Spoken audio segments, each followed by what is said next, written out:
Hey everyone, welcome to my channel. And आज के video में हम देखने वाले हैं चैप्टर नंबर 8, जिसका नाम है अशोक एक अनोखा सम्राट। ये मौर्य साम्राज्य के बारे में चैप्टर है, लेकिन काफ़ी डिटेल से नहीं दिया गया है। इसमें अशोक पे ज़्यादा फोकस किया गया है, जो कि तीसरे नंबर का शासक था मौर्य साम्राज्य का।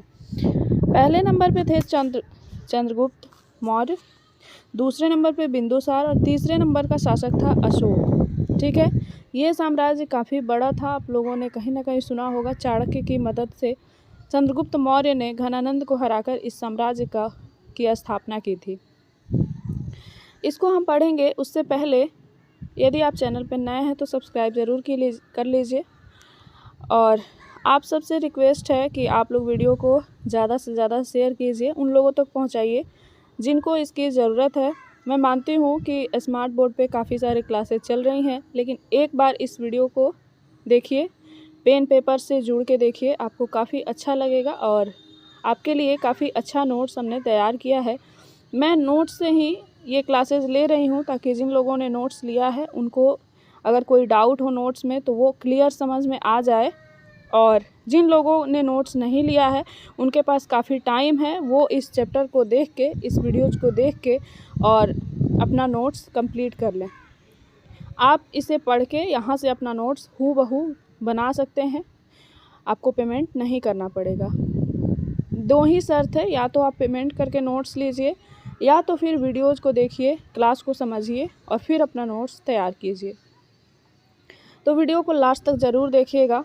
इस वीडियो में सबसे पहले एक साम्राज्य की बात की गई है। जैसा कि मैंने कहा कि ये मौर्य साम्राज्य का चैप्टर है और इसमें तीसरे नंबर के शासक पे ज़्यादा फोकस किया गया है, जो कि अशोक नाम था। 2300 साल पहले चंद्रगुप्त मौर्य द्वारा स्थापना की गई थी। चाणक्य वहाँ के चंद्रगुप्त मौर्य के प्रधानमंत्री थे और चाणक्य की सहायता से ही ये स्थापना हुई थी, क्योंकि चाणक्य बहुत ही कूटनीतिज्ञ थे। कहानी में ये भी सुना जाता है कि घनानंद ने चाणक्य को अपने दरबार से बेइज्जत करके निकाला था और उन्होंने उसी टाइम प्रण लिया था कि वो घनानंद के नंद वंश का विनाश करके रहेंगे। उन्होंने चंद्रगुप्त मौर्य को बचपन से ही तैयार किया घनानंद से बदला लेने के लिए, और उनके साम्राज्य को उखाड़ फेंका और मौर्य साम्राज्य की नींव रखी। नगरों में व्यापारी, सरकारी अधिकारी और शिल्पकार रहते थे। जब हम डिटेल में इसको पढ़ेंगे, हम देखेंगे इसमें काफ़ी सारे अधिकारी हैं, काफ़ी सारे प्रशासनिक अधिकारी हैं, बहुत ही अच्छी व्यवस्था थी। ऐसे ही ये साम्राज्य नीचे दक्षिण भारत से लेके ईरान तक नहीं फैला हुआ था, काफ़ी क्षेत्रों में फैला हुआ ये साम्राज्य बहुत बड़ा साम्राज्य था। बहुत से नगर थे इसमें। राजधानी जो थी पाटलिपुत्र, उज्जैन और तक्षशिला जैसे नगर में राजधानी रही, क्योंकि इतने बड़े साम्राज्य कई क्षेत्रों में बांटकर इसको चलाया जाता था, तो कई सारी राजधानियां भी रही थी। राज्य साम्राज्य से कैसे भिन्न है? पहले हम राज्य पढ़ा करते थे, अब हम साम्राज्य पढ़ रहे हैं। साम्राज्य काफ़ी बड़ा होता है। साम्राज्य जो होता है राज्यों से बड़े हैं, बड़ी सेनाओं की ज़रूरत और ज़्यादा संसाधनों की ज़रूरत होती है। बहुत बड़ा साम्राज्य होता है और बहुत सारे सेनाओं की ज़रूरत पड़ती है युद्ध लड़ने के लिए और अपनी प्रजा की अन्य देशों के जो आक्रांता है उनसे रक्षा करने के लिए। बड़ी संख्या में कर इकट्ठा करने वाले अधिकारियों की ज़रूरत होती है, क्योंकि साम्राज्य जो है राज्यों में बटा हो सकता है और उस राज्य के अलग अलग राज्यपाल अधिकारी हो सकते हैं जो उस राज्य को रूल करें। साम्राज्य का प्रशासन कैसा था? पाटलिपुत्र और आसपास के क्षेत्रों पर सीधा नियंत्रण था साम्राज्य का। जो पटना था, क्योंकि वहीं से, बिहार से ही ये साम्राज्य की नींव पड़ी थी, मगध से। और पाटलिपुत्र और आसपास के क्षेत्रों पर मगध का, यानी कि मौर्य साम्राज्य का सीधा प्रत्यक्ष नियंत्रण था। कर वसूलने के लिए प्राधिकारियों की नियुक्ति हुई थी। जितने भी क्षेत्रों में कर वसूलना था उसके लिए अधिकारी होते थे जो जाके कर वसूलते थे। संदेशवाहक होते थे जो जासूसों पर नज़र रखना, यानी कि एक होते थे जासूस और एक होते थे संदेशवाहक। तो जासूसों पर भी नज़र रखने वाले होते थे संदेशवाहक। सम्राट किसे कहते थे? तो राज परिवार का वरिष्ठ मंत्रियों की सहायता से सब पर जो नियंत्रण रखता था वो सम्राट होता था। और वरिष्ठ मंत्री का मतलब हुआ जो बड़े बड़े मंत्री होते थे, जो सीधा राजा के संपर्क में होते थे, उन्हीं के कैबिनेट के होते थे, उनकी सहायता से राजा जो है सब पर नियंत्रण रखता था। राज्यपाल और गवर्नर, आज भी हम देखते हैं राज्यपाल अभी बिहार के राज्यपाल कौन है हमें कमेंट में ज़रूर बताइएगा, क्योंकि जो लोग बिहार से हैं वो ज़रूर बताएंगे, और वो लोग भी कमेंट करेंगे कि कौन कहाँ कहाँ से देख रहा है इस वीडियो को, ताकि मुझे पता चले कि हमारा वीडियो कहाँ कहाँ तक पहुँच चुका है। राजकुमार जो क्षेत्रों पर नियंत्रण रखते थे, ज़्यादातर जो राज्यपाल होते थे वो राजा के कोई खास व्यक्ति होते थे, या तो उनके पुत्र होते थे, राजकुमार होते थे, या कोई खास व्यक्ति उनके होते थे, वहीं राज्यपाल नियुक्त किए जाते थे। उत्तर पश्चिम क्षेत्र कंबल और दक्षिण भारत सोने और कीमती पत्थरों के लिए प्रसिद्ध था। अभी तक ये फैक्ट्स आपको कहीं नहीं मिला होगा कि कंबल के लिए कौन सा क्षेत्र प्रसिद्ध था मौर्य साम्राज्य में, तो उत्तर पश्चिम क्षेत्र कंबल के लिए। भारत दक्षिण भारत जो था, जैसे कर्नाटक का कोलार क्षेत्र है, सोने के लिए और कीमती पत्थरों के लिए प्रसिद्ध था। नजराना लोगों द्वारा स्वेच्छा से विविध पदार्थों के रूप में दिया जाता था। नजराना वहीं होता था, यानी कि एक तरह से गिफ्ट कह सकते हैं, जो लोग अपनी स्वेच्छा से दिया करते थे विविध पदार्थों के रूप में। इसके पहले हमने देखा था कि जो महाजनपद काल था, बाद में क्या हुआ कि वहाँ पे जितने लोग थे उतने प्रकार के कर थे। जैसे पशुपालक पे भी कर लगता था, चारागाह पे भी कर लगता था, जंगल में जो लोग रहते थे उन पर भी कर लगता था, जो कारीगर होते थे उन पर भी कर लगता था, लेकिन सब अपने अपने हिसाब से कर देते थे। कारीगर जो होते थे महीने में एक दिन राजा के लिए काम करते थे। जंगल वाले जो होते थे वो क्या करते थे, जंगल से जो भी सामान होता था उसमें से कुछ ला के कर के रूप में देते थे। वैसे ही लोग विविध पदार्थों के रूप में, यानी कि जैसे कारीगर होंगे, पशुपालक होंगे तो दूध वगैरह, मांस वगैरह के रूप में देते होंगे। तो इस तरह से लोग गिफ्ट दिया करते थे राजा को। पाटलिपुत्र के बारे में मेगास्थनीज एक यात्री हैं, उनका विवरण है कि विशाल और खूबसूरत नगर था। एक विशाल प्राचीर से घिरा था, जिसमें 570 बुर्ज और 64 द्वार थे। 2 या 3 मंजिले घर थे, लकड़ी और कच्चे ईंटों के बने हुए थे। हमने देखा इसके पहले बौद्ध धर्म में भी कच्चे लकड़ियों से जो है विहार बनाए जाते थे, बाद में ईंटों का प्रयोग होने लगा। वैसे ही ये जो घर होते थे मौर्य साम्राज्य में 2 या 3 मंजिले होते थे, लकड़ी और कच्चे ईंटों से बने होते थे। उद्यानों और चिड़ियों के लिए बने बसेरों से घिरा था, घने बसेरों से घिरा था। राजा का महल काठ से बना था और पत्थर की नक्काशी से अलंकृत था।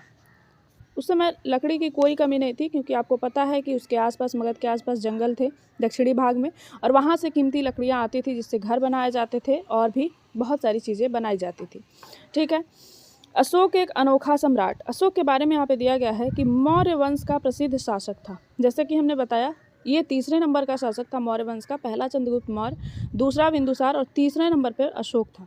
ठीक है। चंद्रगुप्त मौर्य का लड़का था बिंदुसार और बिंदुसार का लड़का था अशोक। पहले शासक जिन्होंने अभिलेखों द्वारा जनता तक पहुंचाने की कोशिश की। इन्होंने अपने शासन प्रशासन को, उसके नियम कानून को, सबको एक अभिलेखों पे उत्कीर्ण करवाया। और ये ईरानी जो सभ्यता थी, अभिलेखों की परंपरा थी, वहाँ से ये बहुत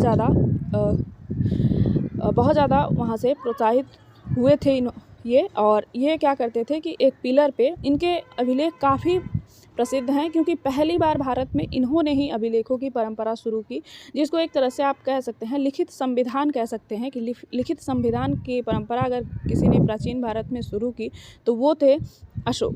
ये बहुत ही इंस्पायर हुए थे वहाँ से, ईरानी सभ्यता के अभिलेखों से, और इन्होंने कई जगह अपने अभिलेख बनवाए।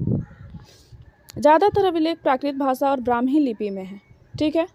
ऐसे भाषा में जो सारे लोग पढ़ सकें, सारे आम जनता पढ़ सके, क्योंकि ये अभिलेख उन्हीं के लिए था। इसमें नियम, कायदे, कानून लिखे हुए थे। यहाँ तक लिखा हुआ था कि अहिंसा के मार्ग पे चलना है, हिंसा नहीं करना है, क्योंकि ये बुद्ध से प्रभावित थे। ठीक है।